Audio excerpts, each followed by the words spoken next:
अभी हमारे साथ हैं भभुआ से अरुण कुमार कुशवाहा जी, मिलन सिंह जिनका नाम है। आज मोदी जी आए हैं सिवान में, उसमें से एक भाषण ये भी दिए कि रेल फैक्ट्री से एक्सपोर्ट हो रहा है लोकोमोटिव। इस पे आपका क्या कहना है? और वो बोल रहे हैं कि बिहार की तरक्की में इसका बहुत योगदान होगा। तो उनको पता नहीं है कि रेल का जो चक्का का जो फैक्ट्री है वो कौन लगाया था। आदरणीय लालू प्रसाद जी जब रेल मंत्री थे तो वहाँ रेल का पहिया बनाने का कारखाना खोला गया था हैं, और रेल हर एक साल मुनाफे में रहती थी। हर एक साल पैसेंजर ट्रेन का भाड़ा कम किया जाता था तो भी रेलवे मुनाफा में रहती थी। तो उनको पता है, ये तो जुमलेबाज लोग हैं, केवल जुमला इनका बात है। जो आते हैं कुछ अपना कह के चले जाते हैं, और बिहार के लोगों पर जब भी आते हैं तो करोड़ों अरबों रुपया का खर्च होता है। जब भी प्रधानमंत्री जी का प्रोग्राम बनता है तो यहाँ करोड़ों करोड़ रुपया, हजारों करोड़ रुपया खर्च होता है। तो आप बताइए कि ये खर्च कहाँ कौन वहन करता है? यहाँ बिहार की जनता ना उस पर असर पड़ता है, बिहार की जनता ना उसको चुकाती है।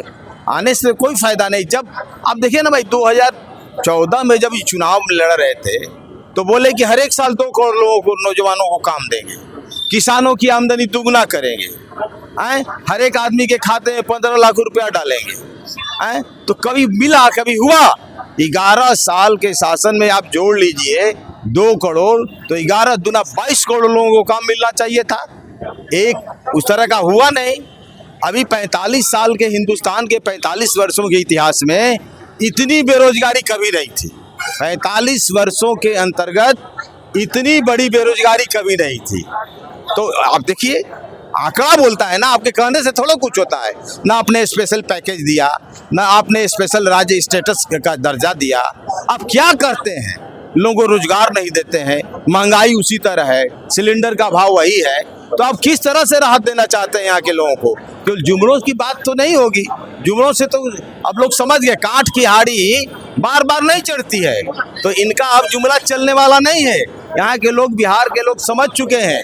जो मुद्दा ट्रेंडिंग में होना चाहिए उसको शायद यहाँ की आरजेडी हो या अन्य विपक्षी दल है, उसको शायद भूल गए हैं कि जो 36 रुपये बैरल मिल रहा है, 36 प्रति डॉलर मिल रहा है जो क्रूड ऑयल, आज वो उसको बेचा जा रहा है 110 रुपये प्रति लीटर के रूप में। उसका भी कि ये आप उठा कर देखिए कि जितना भी तेल की कंपनियां हैं, हमारे जो प्राइवेट जो कंपनियां, जो पब्लिक सेक्टर की जो कंपनियां थी, इंडियन ऑयल है ना, IOCL है, तो ये सारी कंपनियां घाटे में जा रही हैं। और मुनाफे में कौन जा रहा है? जिसको अडानी अंबानी ने खरीद रखा है। तो ये सारा उसी को मुनाफा देने के लिए। अब बताइए ना, आपने सही सवाल पूछा कि जब इंटरनेशनल मार्केट में 36 रुपया डॉलर आपका प्रति बैरल है, तो यहाँ इतनी महंगा क्यों मिलता है डीजल, इतना महंगा पेट्रोल क्यों मिलता है? तो ये सारा इतना ना टैक्सेशन लगा दिया है, ये टैक्स वसूल रहा है जनता की जेब को खाली। ऐसा तो नहीं है।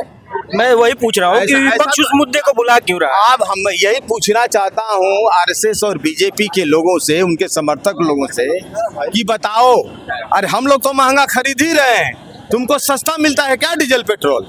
कि तुम मोदी मोदी मोदी करते रहते हो?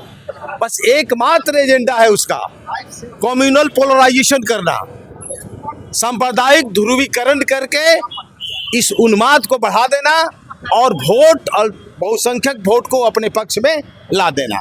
एकमात्र एजेंडा है इसका। इसका कोई एजेंडा नहीं है। न कोई भ्रष्टाचार एजेंडा है, न महंगाई एजेंडा है, न बेरोजगारी एजेंडा है, न लॉ एंड ऑर्डर में एजेंडा है। अब देखिए, यहाँ डबल इंजन की सरकार है। रोज देखिए अखबारों में नाबालिग बच्चियों का सामूहिक बलात्कार होता है।